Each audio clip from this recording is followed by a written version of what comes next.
ओम श्री गणेशाय नमः। जय श्री राम, जय श्री राधे श्याम। मैं आज आपको वैशाख महात्म्य का 3रा अध्याय सुनाती हूँ।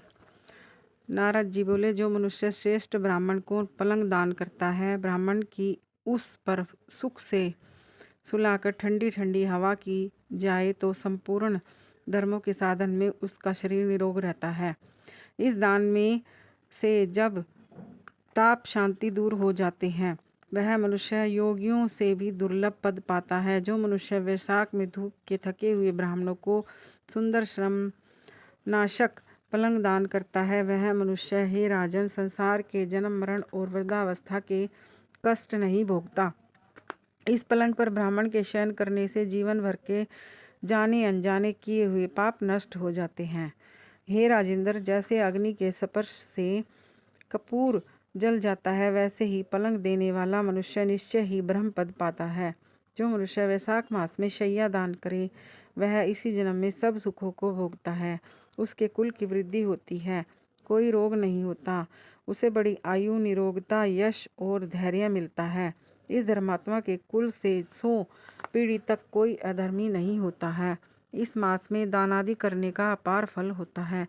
वैशाख के धर्मों को इस तरह करने वाला धर्मात्मा पुरुष सब भोगों को भोगकर अपना शरीर त्यागता है। जो वेद पाठी ब्राह्मण को तकिया दान देता है, उसके सभी पाप नष्ट हो जाते हैं और अंत में ब्रह्म पद प्राप्त करता है।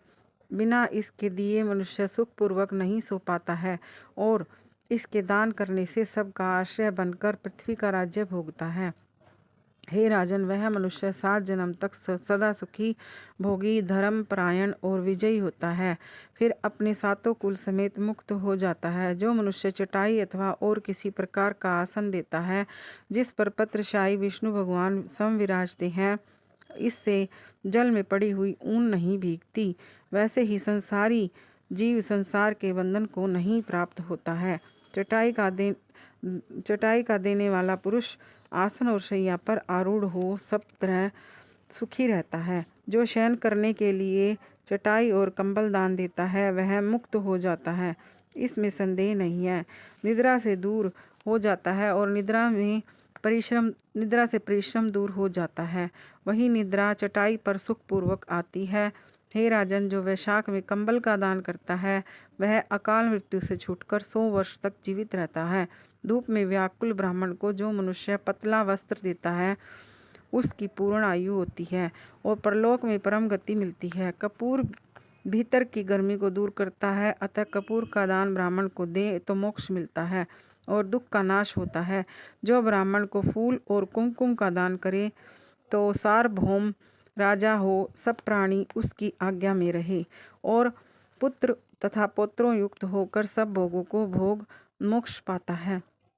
त्वचा और हड्डी के संताप को चंदन तत्काल दूर कर देता है, अतः जो चंदन दान करता है, वह तीनों पापों से दूर हो मोक्ष का प्राप्त होता है। जो जल में भीगी हुई खस, चंपा या कुशा दान करता है, हे राजन, वह प्राणी सब प्रकार के सुख भोगता है, सब देवता उसकी सहायता करते हैं, उसके सब पाप और दुख दूर हो जाते हैं और अंत में मोक्ष पाता है। जो वैशाख में गोरोचन और कस्तूरी का दान करता है, वह तीनों ताप से छूटकर मोक्ष पद पाता है। जो मेष की संक्रांति में तांबुल और कपूर दान करता है, वह पृथ्वी में सारे सुख भोगकर निर्वाण पद को प्राप्त करता है। जो मनुष्य सेवती और जूही दान करता है, वह सार्वभौम राजा होकर अंत में मोक्ष पद प्राप्त कर पाता है। जो वैशाख में केतकी और मल्लिका दान करता है, वह माधव भगवान की आज्ञा से मोक्ष पद पाता है। जो मनुष्य ब्राह्मण को सुपारी और अन्य सुगंधित द्रव्यों का दान देता है, और हे राजन, जो नारियल दान करता है, उसके पुण्य के फल की चित्त लगाकर सुनो। वह 7 जन्म तक ब्राह्मणों के घर जन्म लेता है और धनवान तथा वेद पाठी होता है, फिर वह 7 कुल समेत विष्णु लोक को जाता है। हे राजन, जो प्राणी विश्राम मंडप बना ब्राह्मण को देता है, उसके पुण्य के फल कहने को मेरी सामर्थ्य नहीं है। जो मनुष्य छाया मंडप बनवाकर भीतर बालू बिछा उसमें प्याऊ लगा देता है, वह स्वर्गलोक का स्वामी होता है। जो मनुष्य मार्ग में बाग, तड़ाग, कुआं, झोपड़ी बनवाता है, वह बड़ा धर्मात्मा है, उसको पुत्रों से और क्या। जो मनुष्य कुआं, तालाब, मंडप और प्याऊ लगवाता है तथा सद्धर्म का करना यही उसका पुत्र है। संताप 7 प्रकार की है। इन सातों में से जो एक भी नहीं करता वह मनुष्य स्वर्ग को नहीं जाता। उत्तम शास्त्रों का सुनना, तीर्थ यात्रा, सत्संग, जल दान, अन्नदान, पीपल का पेड़ लगाना और पुत्र होना, ये 7 प्रकार की संतान देवताओं ने कही है।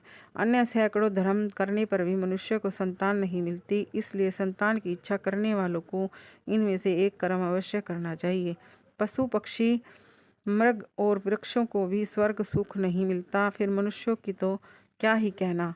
जो मनुष्य सुपारी, नागवल्ली, कपूर और अगर सहित पान दान करता है वह निश्चय ही शारीरिक पापों से मुक्त हो जाता है तथा यश, धैर्य और लक्ष्मी प्राप्त करता है। रोगी रोग से छूट जाता है और निरोगी मोक्ष को पाता है। जो वैशाख में ताप नाशक छाछ का दान करता है वह विद्यावान और धनवान होता है, इसमें संदेह नहीं है, क्योंकि गर्मी की ऋतु में तर्क के समान कोई दान नहीं। इसलिए मार्ग के कारण थके हुए ब्राह्मण को छाछ दान करें। जो मनुष्य नींबू का रस और नमक डालकर अरुचि नाशक छाछ का दान करता है वह मोक्ष पाता है। जो गर्मी में व्याकुल ब्राह्मण को दही की लस्सी पिलाता है, हे राजन, उसके पुण्य का फल कहने की मुझ में सामर्थ्य नहीं है। जो वैशाख महीने में अच्छे चावल दान करता है उसकी बड़ी आयु होती है और वह सब यज्ञों के फल पाता है। जो तेज रूप गऊ का घी दान देता है वह अश्वमेध यज्ञ का फल प्राप्त कर विष्णु भगवान के मंदिर में आनंद पाता है। जो मेष संक्रांति में ककड़ी और गुड़ दान करता है वह सब पापों से छूट श्वेत द्वीप को जाता है। जो मनुष्य दिन के ताप की शांति के लिए ईख दान करता है उसका अनंत पुण्य फल प्राप्त होता है। जो सायकाल में श्रम की शांति के लिए पान का दान करता है वह सब पापों से छूटकर विष्णु की सायुज्यता पाता है। जो सायकाल के समय ब्राह्मण को फल और पान का दान करे उसके पितरों को निश्चय सुधा पान मिलता है। जो वैशाख महीना में पके आम के फल और पान का दान करता है उसके सब पाप निश्चय ही दूर हो जाते हैं। चैत्र महीना की अमावस्या को पेय से भरे घड़े का दान करने से सो गया, श्राद्ध कर लिया, इसमें संदेह नहीं। चैत्र की अमावस्या को कस्तूरी, कपूर, मल्लिका, खस आदि वस्तुओं से युक्त जल कुंभ का दान जो पितृश्वरों के लिए करता है उसको 96 श्राद्ध करने का पुण्य निसंदेह होता है। तीसरा अध्याय समाप्त हुआ।